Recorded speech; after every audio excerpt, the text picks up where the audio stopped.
स्वामीजी महाराज शू कहे छे के नाम के पेड़ की छाव तले तू कर ले कछु विश्राम के हवे बहु दौड़्या आ मनु काका ने જરાય જપ નથી, શાંતિ નથી, દોડ દોડ દોડ દોડ કરે છે। આના પછી આના પછી આના પછી આ એક પૂરું થાય ને બીજું તૈયાર જ હોય,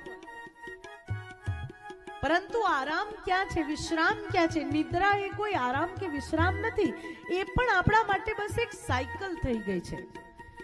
જેમ 500-600 કિલોમીટર ચાલીને ગાડીને રેસ્ટ આપવો પડે ને એવી રીતે આ ગાડીને આપણે બસ રાત થતા રેસ્ટ આપી દઈએ છીએ। પણ વિશ્રામમાં પણ જાગૃતિ કે હું અહીંયા સંસારથી બ્રેક લઈને વિશ્રામ કરું છું, એ જાગૃતિ ક્યારે આવે? જ્યારે છાયા નામરૂપી વૃક્ષની હોય ત્યારે।